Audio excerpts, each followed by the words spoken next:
আইজালে আজকে লাস্ট দিন, আমরা বেরিয়ে যাবো আজকে আইজাল থেকে আবার শিলচর। তবে এখন আমরা সাইট সিইং করতে বেরোবো, আবার ফিরে আসবো লাঞ্চের সময়, তারপরে একদম ফাইনাল লাগেজ নিয়ে বেরিয়ে যাবো। এখন সকাল 8:30 বাজে, আইজাল সিটি।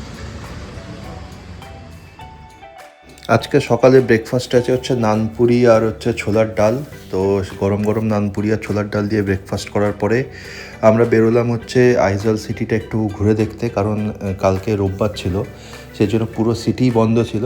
আজকে দেখলাম যে বেশ রাস্তাঘাট বেশ জমজমাট, প্রচুর সাইকেল, তারপরে হচ্ছে বাইক, স্কুটি, গাড়ি, সরু সরু পাহাড়ি রাস্তা, তার মধ্যে মোটামুটি জ্যামই লেগে গেছে, কারণ সরু রাস্তা পাহাড়ি, সাইডে যদি বাইক আর গাড়ি দাঁড়িয়ে থাকে আর মানুষ যদি হাঁটে তাহলে কিন্তু খুব চাপ। চোখে পড়লো জ্যান্ত হচ্ছে শামুক একটা বড় ঝুড়ির মধ্যে বিক্রি করছে। আমি একটু ভালো করে মানে ঝুঁকে দেখলাম যে এগুলো হাঁটছে, পুরো এইগুলোই বিক্রি হচ্ছে। তো যাই হোক, আমরা এটা জিনিসটা দেখে খুব মজা পেলাম। সকালের দিকে মিঠে রোদ, আর আমরা বেরিয়েছি হচ্ছে উদ্দেশ্যহীনভাবে ঘুরতে। কখনো খাড়াই পাহাড়ের উপর উঠছি, চড়াইয়ের উপরে, কখনো নামছি। আর এখানকার লোকজনের মানে ড্রেসিং সেন্স খুব সুন্দর, আর একেবারেই আলাদা আলাদা মনে হচ্ছে ফরেন কান্ট্রিতে চলে এসেছি। কারণ সিকিম বা ওয়েস্ট বেঙ্গলের যে লোকজন বা তাদের ড্রেসিংস এখান থেকে একদম পুরোপুরি আলাদা। পুরো দেখেই মনে হচ্ছে আমরা কোনো অন্য একটা জায়গায় এসেছি। আর লোকজনের মুখের কাটিংও পুরো আলাদা। আমরা আস্তে আস্তে হেঁটে চলে এসেছি হচ্ছে আমাদের হোটেলের একদম সামনে, কারণ সামনে যে চার্চটা আছে সেটা দেখছো। আর এইগুলো হচ্ছে সব স্কুটি, এগুলো ভাড়া নিয়ে পুরো চারদিকে লোক ঘুরে বেড়াতে পারে, আমাদের এখানে ওলা উবেরের মতো। লাঞ্চটা আমরা আজকে একটু তাড়াতাড়ি করবো, সেই জন্য সকাল সকাল আমরা হোটেলে বলে দিয়েছি। বাকিরা সব নর্মাল খাবার দাবার খেলেও আমি একটু সাহস সঞ্চয় করে মিজো থালি অর্ডার করেছি। মিজো থালিটির দাম নিয়েছিল 300 টাকা। এটার মধ্যে ছিল হচ্ছে চাও বা হচ্ছে সাদা ভাত, ডাল আছে। এখানে সা মানে হচ্ছে মিট, 3 ধরনের মিট থাকে। একটা হচ্ছে ফক্সা, যেটার মানে হচ্ছে পর্ক, আরসা মানে হচ্ছে চিকেন, আর হচ্ছে সাংঘা মানে হচ্ছে বিফ। তো আমরা আরসাই নিয়েছিলাম, চিকেন। একটা বাই বলে জিনিস দিয়েছিল, সেটা হচ্ছে leafy vegetable, bamboo shoot, different beans fins দিয়ে একটা স্টু ধরনের। আর ছিল একটা চাটনি, যেটার নাম ছিল হচ্ছে টালাক। টমেটো, ধনেপাতা, লঙ্কা, পেঁয়াজ দিয়ে বেশ সুন্দর চাটনিটা ছিল। বাই যেটা, সেটা আমরা খেতে পারিনি, কারণ খুব সেদ্ধ ছিল, কিন্তু বাদবাকি খুব মিজো ডিশটা বেশ ভালোই ছিল। প্যাকিং করে চেকআউট করে আমরা বেরোলাম হচ্ছে প্রায় 12টা 12:30টার সময়।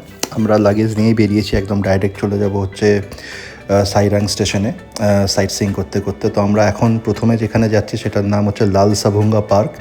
এখানে একটা বাম্বু ফরেস্টের ভেতর দিয়ে আমাদের গাড়ি চলেছে। Welcome to the city forest. চারদিকে পুরো পাহাড়ি জায়গা, আর চারদিকে প্রচুর ঘন জঙ্গল। তো আমরা বলছি যে বাঘসিংহ যদি বেরিয়ে আসে, এইসব নিয়ে মজা করতে করতে আমরা এগিয়ে চলেছি। সরু রাস্তা, কিন্তু বেশ শান্ত আর নির্জন। আমরা পৌঁছে গেলাম একটু পরেই হচ্ছে লাল সাভুঙ্গা পার্ক। এখানে দ্রষ্টব্য স্থান হচ্ছে কয়েকগুলো হ্যাঙ্গিং ব্রিজ আছে, পাহাড়ের মাঝখান দিয়ে হ্যাঙ্গিং ব্রিজ। তো সেইটার জন্য, অ্যাডভেঞ্চারের জন্য আমরা যাচ্ছি। অথশীর পাটা একটু তো মুচকে গেছে, সেই জন্য ও কতটা কি করতে পারবে সেটা আমাদের জানা নেই। তবে আমরা এক্সাইটমেন্টের জন্য আমরা নিশ্চয়ই হ্যাঙ্গিং ব্রিজের মধ্যে দিয়ে যাব। আর হাইটের উপরে আমার একটু চাপ আছে, তাও আমি দেখবো যে কতটা কি করা যায়। চলে এসেছি লাল সাভুঙ্গা পার্ক। এখানকার নামটামগুলো একেবারেই পুরো আলাদা। পার্কটা বেশ বড়, একদম পাহাড়ের একদম সব থেকে উঁচু পয়েন্টে। পার্কটা বেশ সুন্দর পরিচ্ছন্ন, চারদিকে গাছপালা, ফুলের গাছ বিভিন্ন রকমের দেখতে পাচ্ছি। এই ফুলের গাছটা খুব সুন্দর লাগলো, সাদা আর পার্পেল কালারের ফুল ফুটেছে। আর চারদিকটা পুরো প্রচুর পাখি কিচকিচ করছে, আর খুব ঠান্ডা ঠান্ডা হাওয়া। অথচ সাহস সঞ্চয় করে একটু নেমেছে, কিন্তু এত খাড়াই পাহাড় আর উঁচু নিচু রাস্তা, তো ও বললো যে ও আর যাবে না, ও গাড়িতেই বসলো। তো আমরা আস্তে আস্তে হেঁটে এগিয়ে চলেছি। বাইরের দৃশ্য তো একদম স্পেল বাউন্ড হয়ে যাচ্ছি দেখে। একদম মেঘের ফাটলের ভেতর দিয়ে সূর্যের যে রেগুলো, সেগুলো পাহাড়ের উপর পড়েছে। মানে দেখে মানে মনে হচ্ছে যেটা স্বর্গে চলে এসেছি আর কি, এরকম ব্যাপার। আর যে পাহাড়ের যে সারিগুলো, সেগুলো ডিফারেন্ট শেডসে চোখের সামনে ভেসে উঠছে। দূরে একদম হালকা নীল, তারপরে একটুখানি ডিপ হয়ে হয়ে সব পাহাড়ের সারি, আর দূরে আঁকামাঁকা সরু সরু পাহাড়ি রাস্তা। এই রাস্তাগুলোর ভেতর দিয়েই আমরা গাড়ি নিয়ে এসেছি, একদম টপে চলে এসেছি। আর চারদিকে পাহাড়ে হচ্ছে ঘন সবুজ গাছপালা আর সুন্দর সুন্দর পাহাড়ি গাছ। তো অত্যন্ত মনোরম জায়গা। আমরা আস্তে আস্তে এগিয়ে চলেছি সবাই মিলে, প্রায় 4-5 জন নেমেছি।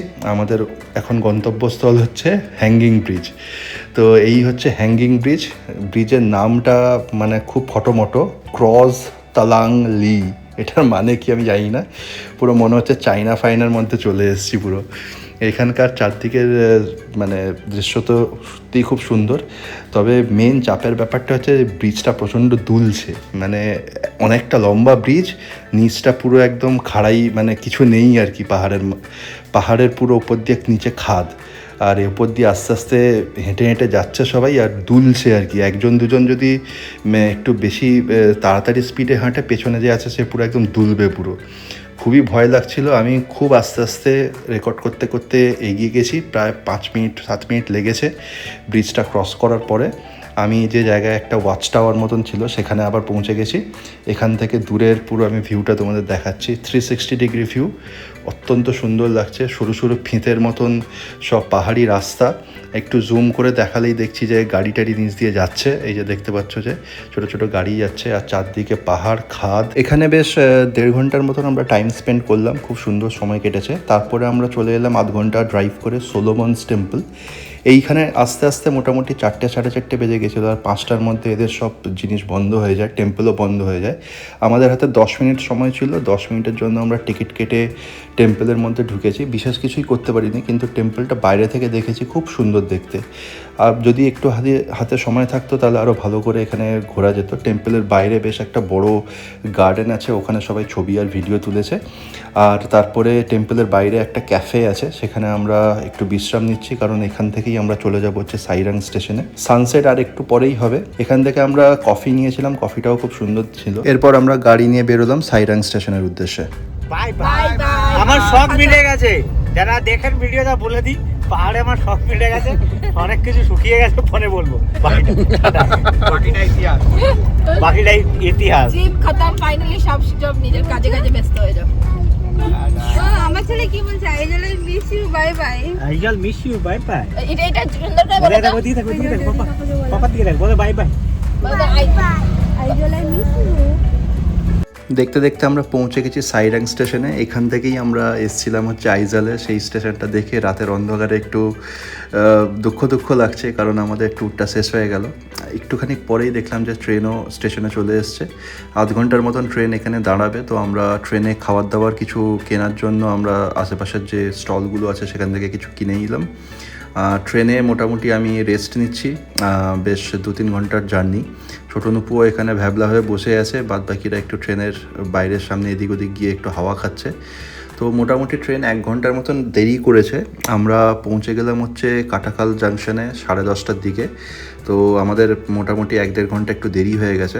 আপাতত বাড়ি ফিরি খুব পরিশ্রান্ত।